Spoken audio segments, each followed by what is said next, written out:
Hello বন্ধুরা, আজকে তোমাদের জন্য নিয়ে এসেছি একটা স্পেশাল রেসিপি, যেটা তোমরা নিরামিষের দিন খেতে পারবে, কোনো উপোস হলে খেতে পারবে, যে কোনো। আবার রেসিপিটাতে কিছু ইনগ্রেডিয়েন্টস অ্যাড করলে সেটা হয়ে যাবে ওয়েট লস। আর স্বাদের জন্য খেতে চাইলে আমি যেটা করছি সেটাই করবে। আজকে আমরা করবো ওটসের পোলাও। হ্যাঁ, ঠিকই শুনেছ, ওটসের পোলাও। দেখো, ওটসটাকে জাস্ট অল্প একটুখানি জল দিয়ে ভিজিয়ে রেখেছি। এর মধ্যে সামান্য 1 চামচ ঘি আর একটু আদা গ্রেট করে রেখেছি।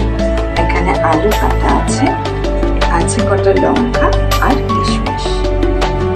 কড়াই তেল গরম হলে আলু, লঙ্কা আর একটা এলাচ দিয়ে অ্যাড করে এটাকে ততক্ষণ না আলুটা একটু নরম হয়ে গেছে ভাজা ভাজা করতে হবে।